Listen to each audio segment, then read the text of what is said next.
تو دس is where it is کہ اب آپ دنیا کا بیسٹ اکانومسٹ عاطف میاں کو لگا دیں, is possibly the finest Pakistani economist Pakistan has produce, ٹھیک ہے, عاصم خواجہ کو لگا دیں, ہارورڈ میں اکانومسٹ ہے, پڑھاتا ہے کینیڈی اسکول میں, عاصم اور عاطف دونوں کو لگا دیں.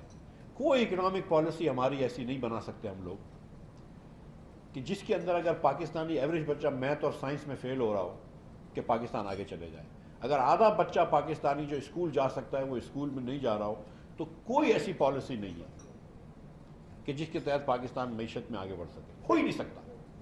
اور اس کے بعد ایک اور بات بھی بتاؤں, اور یہ اسٹیٹسٹکس میں دیتا ہوں بار بار, اور ابھی میں کہہ رہا تھا ادھر کہ یہ آپ لوگوں کی غلطی ہے تو لوگوں کو برا لگا, لیکن میں پھر آپ سے گزارش کرتا ہوں کہ آپ لوگ تو ایلیٹ بیٹھے ہوئے ہیں یہاں کے, اس ملک کے آدھے تو یہاں سے, میں 2 اسکولوں کے بارے میں بہت بات کرتا ہوں, کراچی گرامر اسکول سے جس سے آدھے ملک کے امیر لوگ اور پروفیشنل آتے ہیں, یا ایچ ایس این کالج سے, تو جس سے آدھی ملک کی ایک کبھی کبھی آدھی سپریم کورٹ جو ہے وہ ایچ ایس این کالج سے آتی ہے.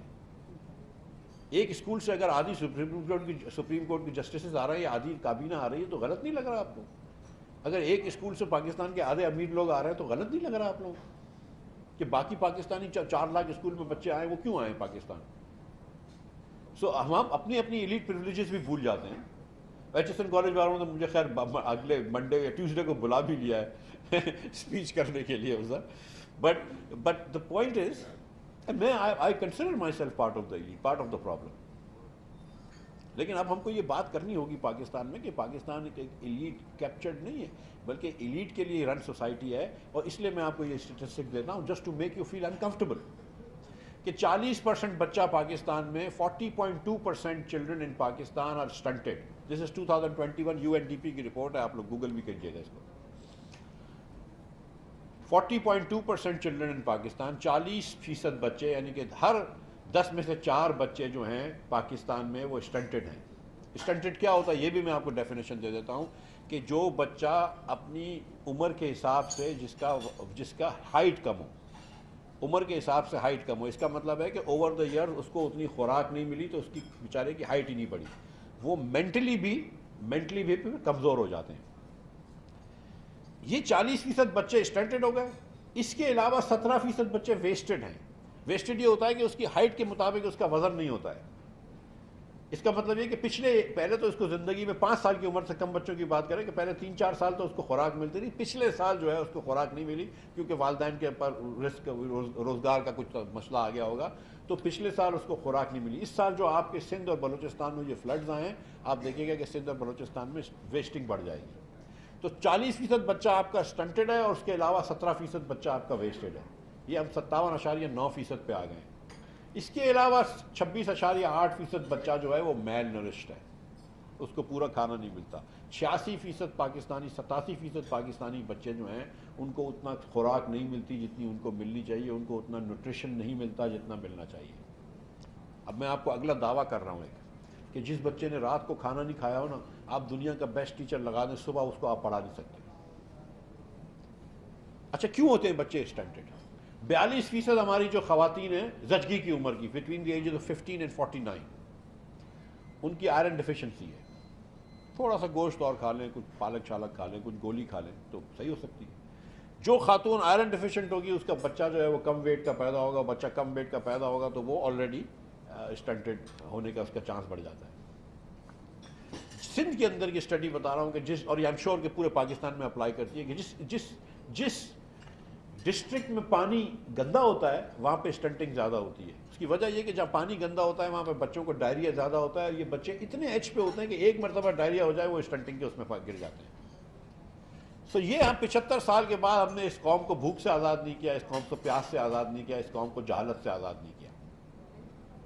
تو آج جو اکنامک کرائسس ہے نا وہ تو ہمارا کرائسس ہے. یہ پاکستان کے 10% لوگوں کا کرائسس ہے کہ جو گاڑیاں چلاتے ہیں اور جن کو پیٹرول مہنگا لگ رہا ہے, اور جو مطلب گھی اور تیل استعمال کرتے ہیں اور جن کو گھی اور تیل مہنگا لگ رہا ہے اور یہ چیزیں استعمال کر رہے ہیں. یہ تو ہمارا کرائسس ہے. وہ تو بیچارہ جو سندھ کے گاؤں میں یا بلوچستان کے گاؤں میں یا پنجاب کے گاؤں میں یا کے پی کے گاؤں میں جو بچہ رہ رہا ہے وہ تو 75 سال سے کرائسس میں ہے.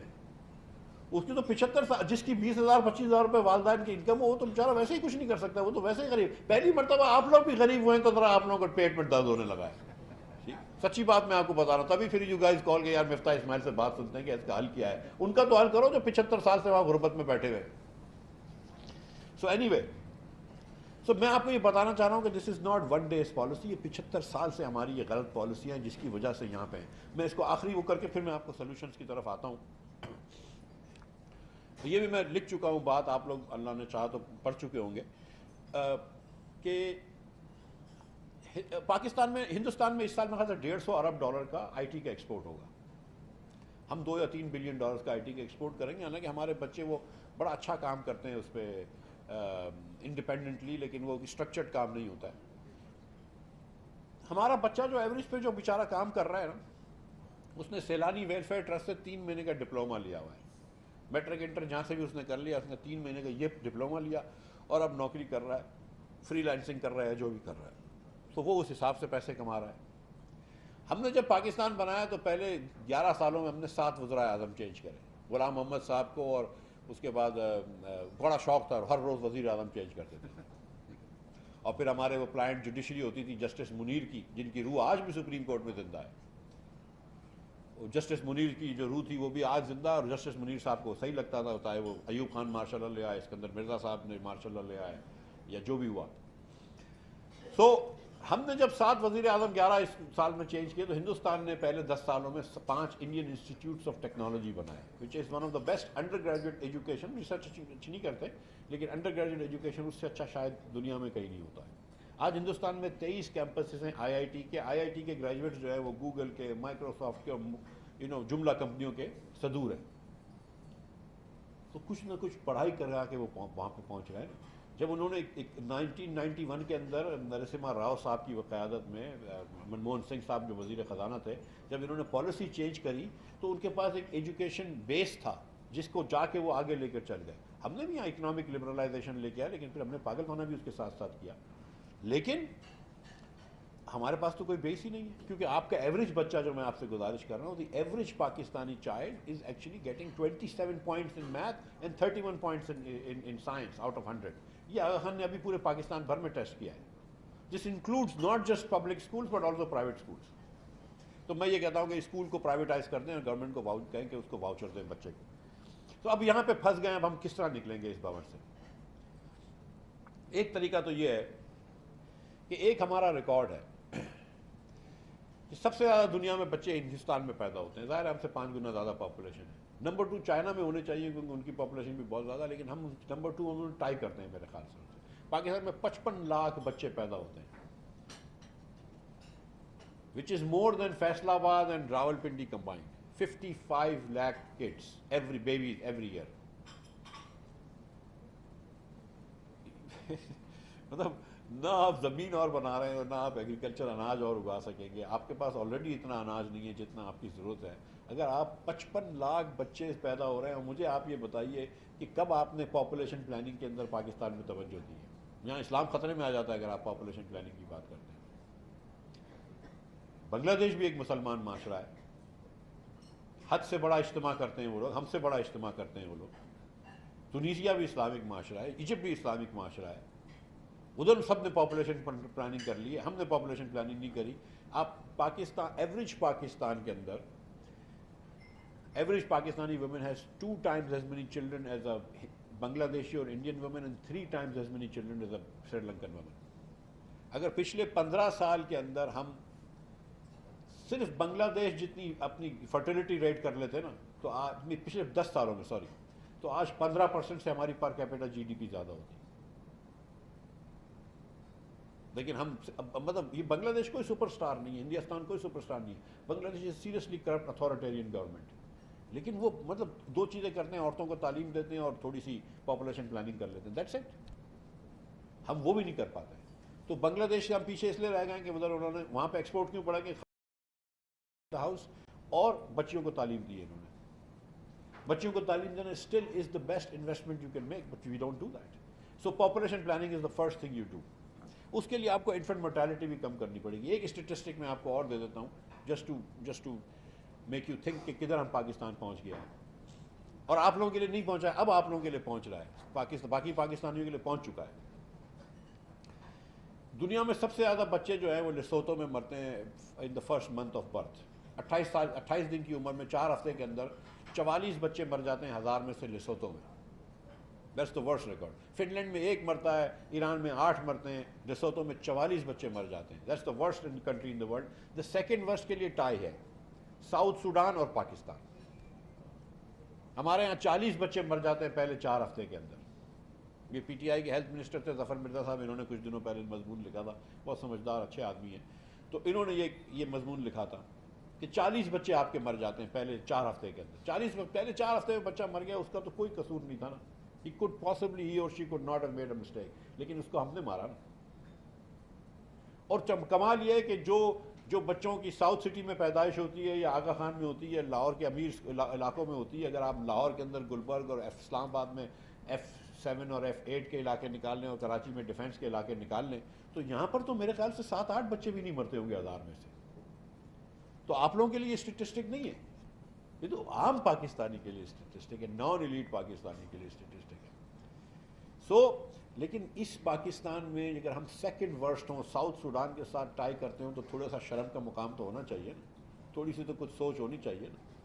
یہ حکومت ہماری ہے, یہ حکمرانی ہے. اس میں ہم ڈیفینڈ کرتے ہیں کہ نہیں ہم پروونس کے پیسے کم نہیں کر سکتے, نہیں جی وفاق جس طرح کام کر رہا ہے وہ کرے. بھائی کیوں کام کر رہا ہے؟ اس کے اندر ہم کچھ لوگ جو ہے وہ آرمی کی بھی تعریف کر رہے ہوتے ہیں. بھائی آدھا وقت تو ماشاء اللہ رہا ہے, کیا کر لیا آرمی نے؟ ہر وقت تو آرمی کے انگریس سے کیا کر لیا انہوں نے؟ تو کہیں نہ کہیں من اصل قوم ہم کو سوچنا پڑے گا کہ جس طرح ہم پاکستان چلا رہے ہیں اس طرح نہیں چل سکتا. ہم کس طرف لے کے جا رہے ہیں؟ مطلب ہم کیا وی ول جسٹ مطلب پوری دنیا آگے نکلتی رہے گی and we will just muddle along. 2% کی گروتھ کرائسس, 2% کی گروتھ, 3% کی گروتھ, واپس بیک ٹو IMF. ایک یہ ایکویلیبریم ہے, ایک ایکویلیبریم ہے کہ ہم ایک دم فیلڈ اسٹیٹ کی طرف چلے جائیں ساؤتھ سوڈان, اور ایک ایکویلیبریم یہ ہے کہ ہم بیٹھ جائیں ملک کو سیکھ کرنے اور آگے لے کے چلے جائیں. ہم وہ کر نہیں پا رہے ہیں. ہم کو اپنی پریولیجز نہیں چھوڑنی ہے, اپنے چھوٹے چھوٹے مفاد نہیں چھوڑنے ہیں, اپنے فیفڈم نہیں چھوڑنے ہیں. تو یہ this is where Pakistan is. So population planning is the first thing we need to do. Second thing is live within our means. 75 سال میں آپ نے 3 یا 4 سال کرنٹ اکاؤنٹ ڈیفیسٹ نہیں کیا, باقی ہر سال کرنٹ اکاؤنٹ ڈیفیسٹ کرتے ہیں. What is current account deficit? کہ آپ کا ڈالر کا ڈیفیسٹ ہو جاتا ہے, فارن کرنسی کا ڈیفیسٹ ہو جاتا ہے. جو آپ امپورٹ کرتے ہیں اس کے مقابلے میں ایکسپورٹ بہت کم ہے. اب یہاں پہ پچھلے سال جب خان صاحب کی حکومت تھی تو $80 بلین کا امپورٹ ہوا, $80 بلین کا, اور ایکسپورٹ کتنا ہوا؟ $31 بلین. That's it, $31 billion. پوری ریمیٹنس میں ڈالو تو $30 بلین یہ ہو گئی ریمیٹنس. تو 60 بلین کی ہماری آمدن تھی اور 80 بلین کا ہمارا خرچہ تھا. ہمارا کرنٹ اکاؤنٹ ڈیفیسٹ 17.5-18 بلین کا تھا. 18 بلین کہاں سے آئے؟ اب آپ قرض لے لیجیے 18 بلین کا, 18 بلین کا ایک اور قرض لے لیجیے. ہر سال آپ کو کرنٹ اکاؤنٹ ڈیفیسٹ کو دینے کے لیے آپ کا قرض ہوتا ہے. ابھی آپ کے پاس $100 ارب کا قرض ہو گیا ہے.